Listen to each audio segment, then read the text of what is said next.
Hi everyone, welcome back to another video. Thanks for stopping by. Today I was going to post a video on travel essentials that I had filmed when I was in Belize, but since I don't think many people are traveling right now due to everything that's going on, I thought I'd do this video instead. So today we're going to be making the simplest cutlery pouch possible. I've watched a couple of videos on how to do these, and a lot of them there's linings going on in them, and it's just a lot more complicated than I feel like it needs to be.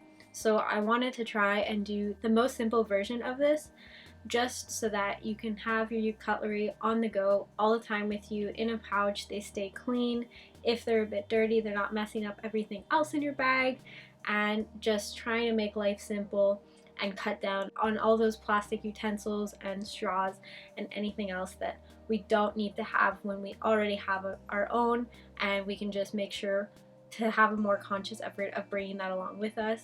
And it's obviously easier when it's more convenient, so that's what we're going to try and go for today. So the video that I was most inspired for this by was a video from the Craft channel, and I'll link it down below.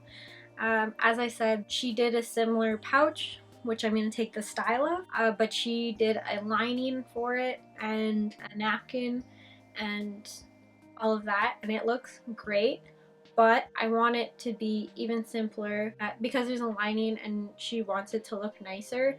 She's using two different fabrics, whereas I'm just going to use one fabric that I have left over and then not put a lining, so just fold the fabric in half and hope that that works out. Without further ado, let's get into it. All we need is our cutlery set, so whatever you're going to be using to travel with, to make sure that you have enough room for the set you'll be using. I just take some from my kitchen because I already have them, so I don't really want to go and buy another set just for that. And then I also have a straw in here because that's another thing, especially you want to keep clean, so I think it's great to have that available size in your pouch. Keep everything together, one place, one pouch, and you're good to go. And my material, I will be doing this project on a sewing machine just so that it's faster for you guys, but like I said in my last DIY video, which if you haven't checked out, I'll link right up here, for when I made a DIY bulk bag, but it'll definitely be the same steps if you're doing it by hand, so don't worry about that. You can still follow along. As I said, I'm just using some leftover material that I already had. I pre-cut this material already. That's why I said you need your cutlery on hand. So the first thing you want to do is have your piece long and folded in half, and then you want it for the length of the material that you need. You want to be able to fold this up for the actual pouch, and then you want to be able to fold over for where your pouch is going to end, and then you want to cut your material a little bit longer in the beginning so that you can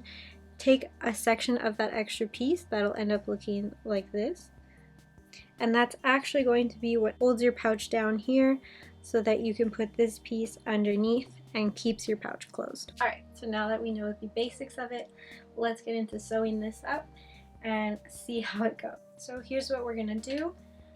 We are first going to obviously turn this inside out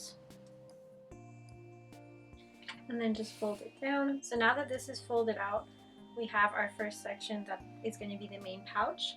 But before we do that, we have to sew up the little latch first so that we can attach it directly to the pouch beforehand, so that when we're sewing it all up, it gets incorporated in right away. So we turn this inside out, and then we are going to sew. I'm going to put a stitch even on this side just so that it looks even, and we're going to sew up all four sides and leave a little gap at the end just so that we can flip it back inside out and close it. Alright, so now we're going to flip it inside out. Okay, so we sewed this bit together and then we flipped it back out and closed that little hole. Okay, so now we want to figure out where our pouch is going to go up to. Alright, and then take into account a little bit more for the seam. For mine, I'm going to do it about here. And then we're going to want to figure out where we're going to place this. So we place the strap a couple centimeters below the pouch. I'd say about here. So what I just did there was I placed it on the inside where the pattern is actually the right way, because I want to sew the pouch up, but I want to catch the actual strap while I'm sewing so that I don't have to see the seam as much and just don't have to worry about it after. So hopefully this will work a little bit easier and better, and so we'll try that way. So now all we have to do for this part is sew up the whole border of everything and then flip it inside out again so that we are right side up with our pattern. So let's get into that.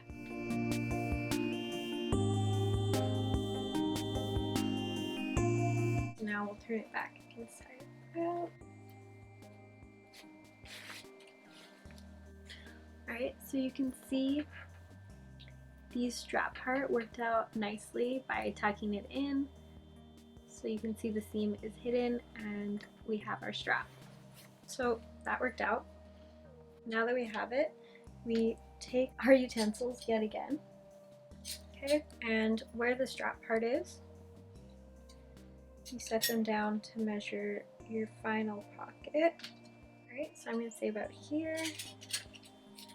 Now that we've turned it back right side and we have our strap put in, we're going to close the top of this and sew around the edges to create our pocket. Okay, so we finished it. We sewed everything up. We have the little pouch, and so all we need are our utensils. So we can just slide them in there however you want, and then you can take them and close it into the pouch just like that, and there you have it. So there's your little pouch. It stays closed with this. I think it's pretty good.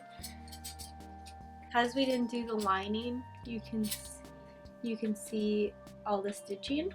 That's really the only difference. So if you don't care about seeing the stitching, it's a lot easier, and I would suggest doing it this way. The only thing, if I made it again, I would definitely not make it as wide, because now they have more room to kind of move around in, and if it wasn't as wide and it was just a bit tighter, it would definitely keep them a bit more secure. But other than that, I think it really worked out, and I think I'll be using them. I might add maybe a tie to this one when I put it in my bag, just so I know that they're a little tighter. Other than that, now you have all of your utensils in one spot, and I hope you enjoyed this DIY. Because you have more time to stay inside, definitely, like I said at the beginning of the video, check out my DIY produce bag video if you want to make something else and you have more material left over. And thanks for watching, and don't forget, together let's make sustainability a joy to practice.